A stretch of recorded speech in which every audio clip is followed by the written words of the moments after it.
CZ Studio and Radio Verte presents The Wild Wind by Corey Zimmerman. Part 2. Chapter 11.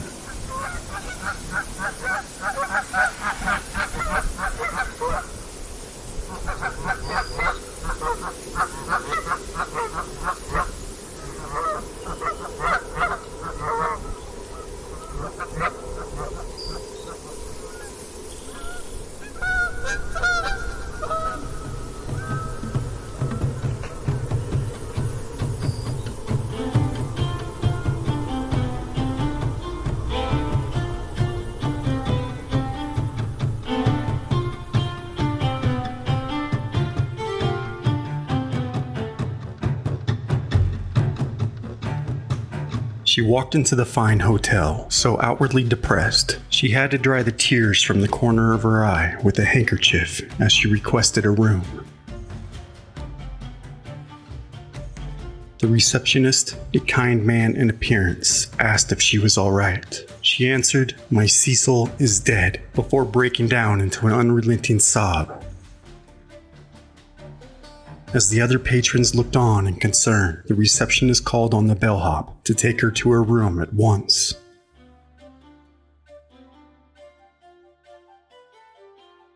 And once settled in, she lay down upon the bed and rang the bell for assistance. As the bellhop returned, the lady pointed to an empty bottle on the bedstand, labeled 2 ounces of laudanum, suicide note by her side that simply read, "Life is void meaning."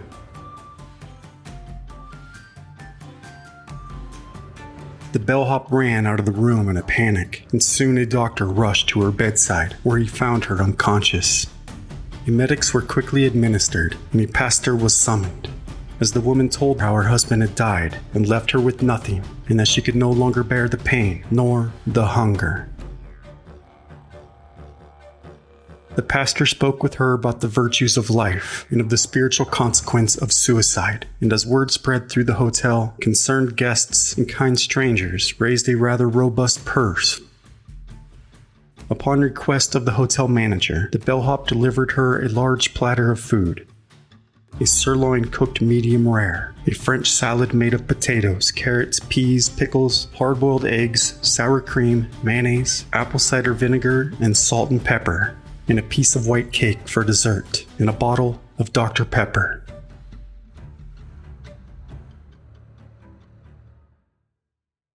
The lady slept well through the night with her belly full, and departed early the next morning, leaving behind a hefty tip for the young bellhop, passing right by the receptionist without a word.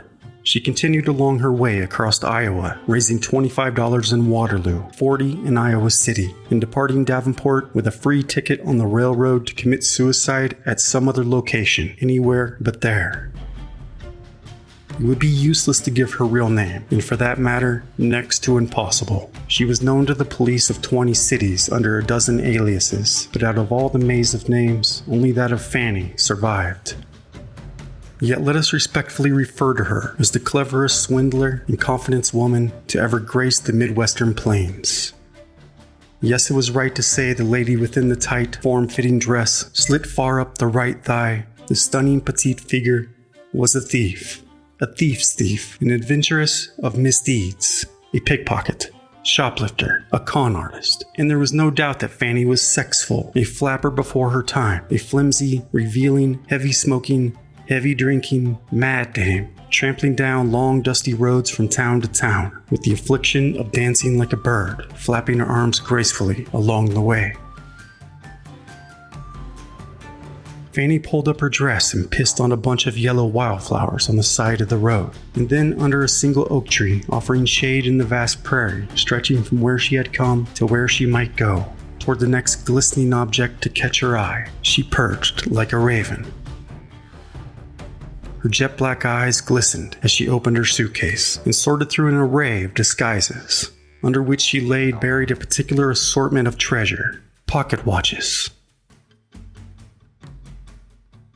Fannie pulled out a silver hand mirror, embellished with a fine tactility of status, well beyond her birthright.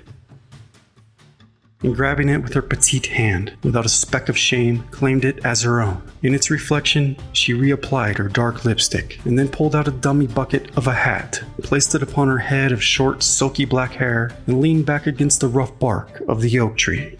She shut her heavy, long eyelashes, and rested for a spell, but not before clicking the toes of her fine shoes together, removing any loose dirt. Exhausted, Fannie dreamed of rest.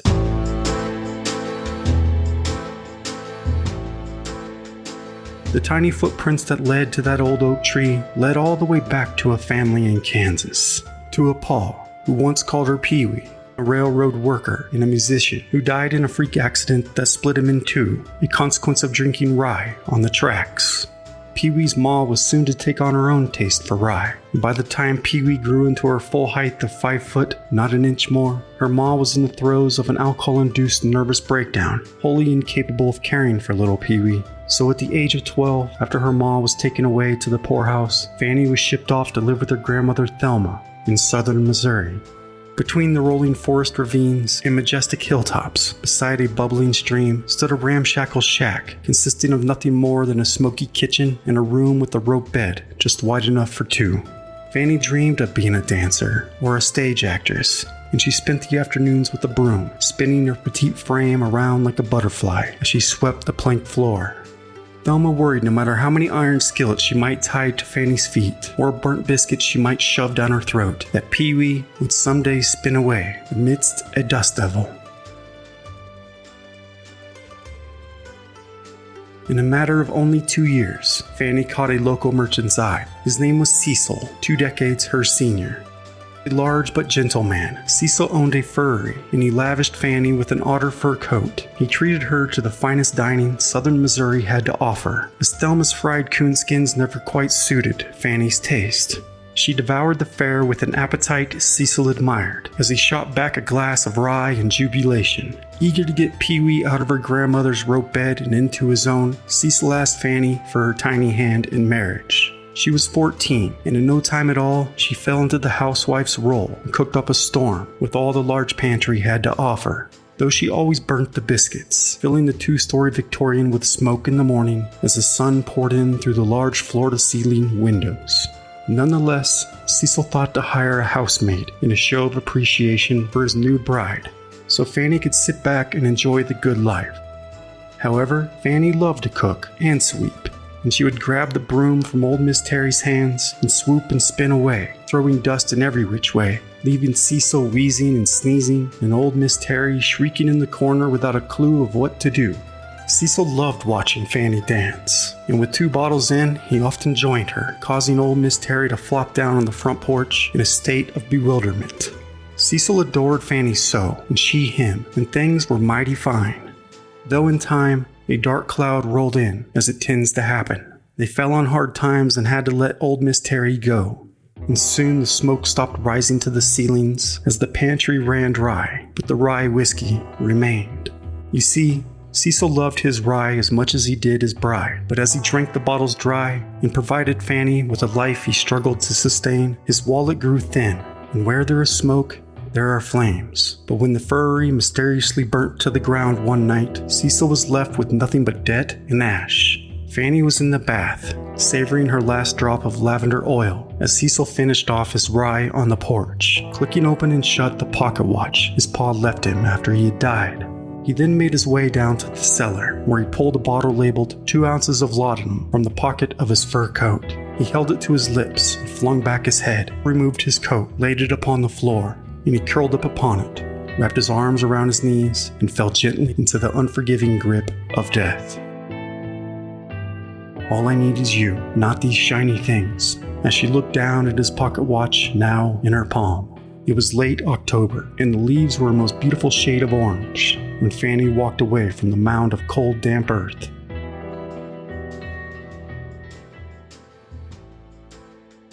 Fannie's growling belly awoke her, and she pulled an apple she had plucked from someone's tree as quickly as a bullfrog grasps a dragonfly with its tongue.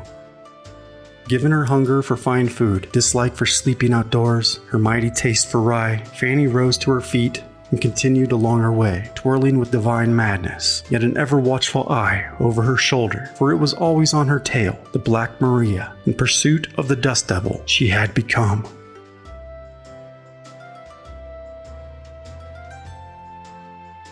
Fannie was good at her trade craft, but things always seemed to have a way of catching up with her, especially when on the run. You see, having been arrested hundreds of times, Fannie had come up with devising ways of slipping out of the claws of the law of justice. If there lived and breathed such a thing, which she doubted. Therefore, an ordinary jail cell could not hold her. Being such an expert at picking locks and lifting jailers' keys, they were almost superstitiously afraid of Fannie. And when every other resource failed, she simply fainted, sure to cause her removal to a hospital, offering a chance to plan her escape and ultimately accomplish it once again. Though each step Fannie took was written in destiny, the script scribed with each flap of the arms, each twirl, each tick and tock of each glistening pocket watch. Toward her own horizon, an unstoppable locomotive moved forth toward an inevitable fate. But for this day, Fannie was free enough. So let us get to know Fannie as we might, free from captivity, if not free from her haunts.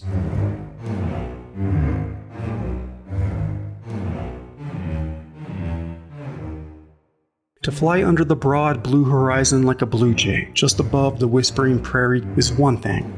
To be chased by the jayhawk of justice is quite another. The breeze on her cheek, a kiss from whatever truth might exist, whatever elusive justice she sought, or rather sought her. Misdeeds as countless as her personas. She fled simply to flee. So Fannie carried on, flapping her arms, dancing along in her shiny black shoes, down that long, dusty road. You didn't have to lead me to this life of womanly wile, weaseling my way through the gates by quickly catching an eye. Yet you did, CECIL. You did. Now here I am again, alone in the night. It ain't no matter anyhow, you see, CECIL. I done came a wild one, said Fannie as she shattered a rye bottle on the tracks and gave out a howl to the moon in that sweet time of late July. Amongst the chirp of crickets, a deep voice came rolling out. What you doing, ma'am, out here all alone like that? How, howling at the moon, answered Fannie. This is nowhere for a gal like you, said a dark silhouette slowly approaching. Certainly not in the dead of night, the man now coming into view. They all say that until they don't, said Fannie, until they expectin' something. You expectin' something, mister? Name's John, he said. I work these here tracks. And no, ma'am, I ain't expectin' nothing. I see the glance of a curious sort of bird through the bars of a cage, said Fannie. A vivid, restless, resolute captive. Were it but free, it would soar cloud high. Miss Jane Eyre. It's a pleasure, Miss Jane Eyre, said the dark-skinned man. But I suppose you can call me the bright, the famous Miss Birdie, she said with one fingertip on her lip, exposing her bottom teeth. Watch, mister. I can balance on the track 12 steps. And the strange man lunged to catch her in his arms. And in the moonlight, he got a close-up look at her rare beauty to match the mystery of the night, the magic of sexful madness. His eyes widened as she pulled away, and he let go gently enough. Now ain't you the jammiest bit of jam, he said. And you're quite the cake eater yourself, said Birdie. Birdie howled again, her echo swallowed by the surrounding forest, and then a silence overcame her. She lowered her gaze to the dim wick burning headlamp of the approaching locomotive and said, And the light is where I belong. You might not know it, but I could have been the bathing beauty of my time, not just a mixed nut. I hate to say it, ma'am, but what's behind there, that light gonna crack you like a nut, flatten you like a flapjack. Birdie stumbled over to him and grabbed him by the strap of his overalls, gazed deep into his wide eyes and asked, You got a flapjack, mister? Birdie let go and hopped back onto the track, now with perfect balance. And she took 12 perfectly balanced steps, looked down at her toes, at the shards of glass from the drunkard's past, tiptoeing one fine shoe before the next. Say, Mr. John, you know where a woman can get her shoe shined around here? Why, yes, ma'am, I sure might, he said, following along with whatever Fannie had to offer. You might? You think you got what I need? She asked. Just might. Depends on what you need, he said. Now you better move out the way, ma'am. Thought you weren't expecting, sir, asked Fannie. Anyhow, "I need to see a man about a dog," she said just as he placed the back of her palm upon her forehead and let out a gentle sigh as the rumbling grew closer. The man ran over and picked up Fannie by her tiny waist and carried her off the tracks in the dim wick light, his eyes transfixed upon the soft flesh of her pale face, blue as the moon, as the locomotive rumbled by and by, a mysterious yet sexful madness in some sweet time in late July.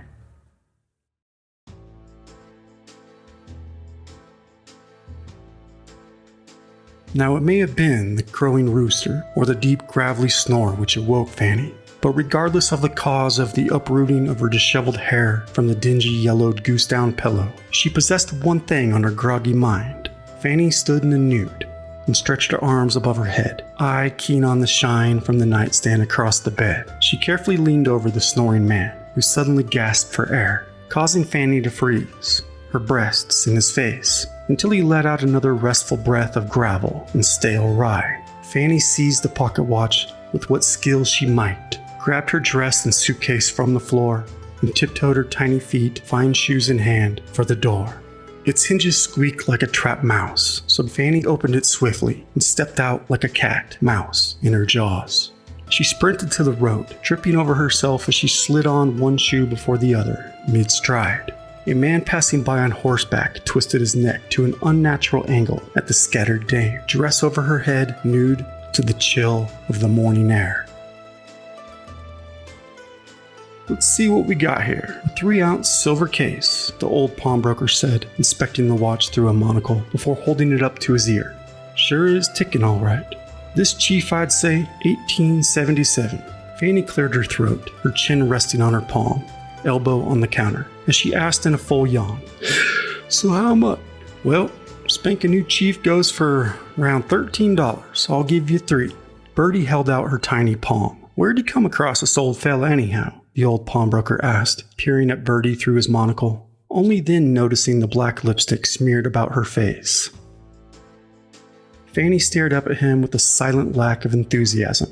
"Well, okay, let's see here," he said as he pulled a wooden box from under the counter before placing the bills in her hand. 1, 2, and 3. Fannie turned and walked away as the old pawnbroker watched her hips swing from side to side in her tight dress. "Good gracious," he said, monocle falling from his eye. The sign outside the saloon read, "Hard-boiled egg with every drink." A connoisseur of saloons, Fannie entered. Fannie took a taste for saloons, offering savory meatballs, French cheese, hickory-cured ham, and other dainties on narrow, 20-foot-long tables covered with spotless white linen and topped with plates of delicacies to please the most discerning tastes, where drinks cost 2 bits. Fannie lamented the time she'd ate wild boar steak, boned wild turkey, patties of quail, aged bear's paws in burgundy sauce, ragout de coon, and squirrel pie at a saloon in Chicago. The meat had been in an advanced state of decomposition, but it went down just right, with the right amount of hot sauce, pepper, and beer.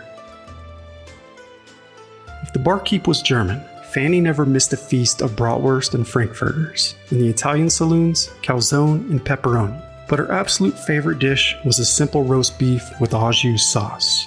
However, despite her taste for fine food, Fannie usually sustained herself with free lunches of cold cuts, yellow cheese, beans, and stalks of celery. These were provided by the plainer saloons, where the drinks cost only 15 cents.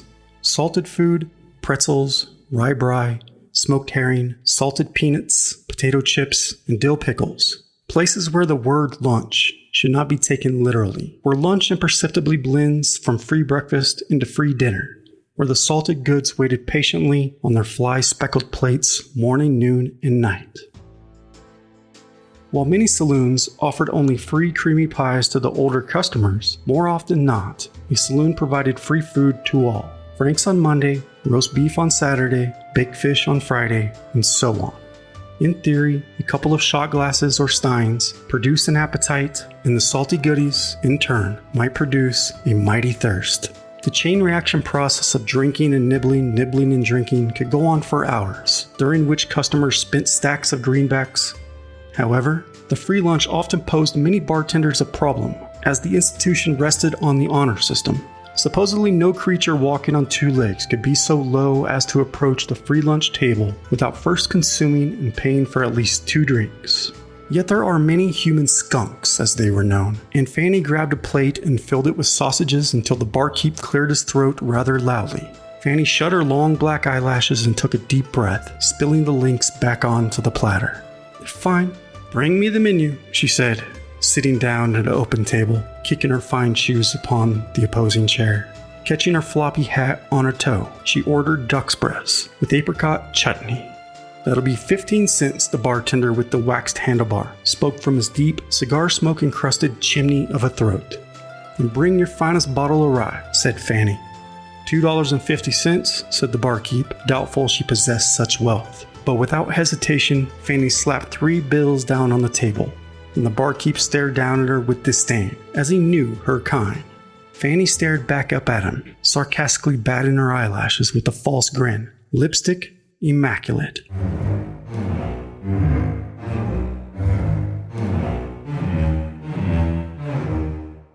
The barkeep grabbed the bills and walked away with perfect posture. "Cob in your ass," she muttered. "Got a match?" The man at the table looked over his shoulder with a kind of bewilderment that followed her like a shadow. And 24 fingers of rye later, the sun set on the saloon full of patrons who found themselves stunned by Fannie's knees twisting in and out, every eye glued to the sexful exposure of her fine legs and flapping arms.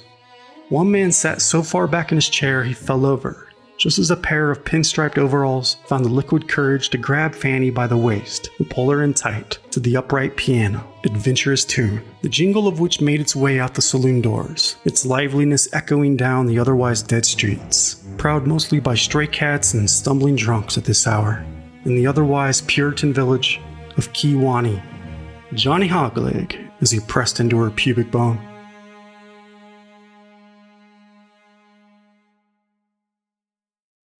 Behind the saloon, the man grabbed her by the back of the neck and pushed her face into the brick, the wounds on her back still fresh. But she did not resist. She wanted it, and took it like a mare, though she could still hear the snap of that horsewhip, and her wrists were still raw from coarse rope. As the man groped her hips and tits, his awful breath reminded her of the old sadistic farmer. That first thrust, the shooting pain, it was all the same, though she tried her damnedest to ignore the familiar grunt, to shake off the memories and enjoy herself, but all she saw was flames. The pathetic, endless need nauseated her after all, and with a final grunt, the man finished and stumbled backward, trying to walk and pull up his pinstripe overalls at the same time. He coughed up something grotesque and disappeared for more drink. Fannie slid down the wall, her hands over her eyes, as a black cat appeared out of the night, rubbing against her leg. "Why, hello there, gorgeous. What's your name?" petting his shiny coat as his back arched in pleasure. "Well, ain't you a beauty?" Making her way out of the alley, Fannie stopped just short of the street, pulled out the pocket watch she had slipped out of the pinstriped overalls, and held it up to glisten in the moonlight. But it was dull and rusty. "Cheap bastard," she said. Her hair and dress were disheveled. As it began to rain, she spotted a man walking by in a nice suit. Sideburns long, but he appeared a proper man, sober, most likely wealthy, assumed by his posture, so she ran for him like a cat for a tree. "Please, sir," she said pitifully. The man stopped and turned back, surprised and concerned to see a woman in such a wretched condition, a woman who fainted at his feet. Fannie was right in her judgment that the man had money, but he was also a church-going Christian, as was his wife, who snooped through Bertie's suitcase for any sign of her identity, at which point she found the stash of pocket watches. Out of suspicion, she thought it best to call on the sheriff, who just so happened to recognize Fannie where she laid snoring. Fannie tried her darndest to sweet-talk the 3 officers guarding her in the back of the Black Maria, but they paid her no attention as instructed, and soon she found herself behind bars. Fannie called for the deputy and told him she did not feel well, and then fainted to the cell floor. "Not gonna work this time, Fannie." Fannie was on the lam from warrants in 12 Illinois counties, after all, not to mention the states of Missouri, Iowa, Kentucky, Wisconsin, Tennessee, and there were even rumors all the way down in Texas, which would explain Kansas and Oklahoma. The warrants were mostly for theft, but unfortunately for Fannie, one was for arson. You see, the sadistic old farmer who told Fannie she was nothing more than a worthless man-trap, who tied her to the post in his barn while his wife slept just yards away in the house, did not have a pocket watch to lift. However, he did have a sharp-tongued whip, which left Fannie none too pleased to leave empty-handed. So Fannie returned late in the night and let loose his hogs, burnt down his barn, and stood back under the stars watching the flames lick the July sky. A week later, the godless soul now sat on the stand, pointing directly at her, and said, "That's the devil right there. We done lost everything. Now my wife's gone hungry," as the farmer's wife burst into tears, one row behind Fannie. Fannie rolled her eyes. "Guilty," the jury announced unanimously.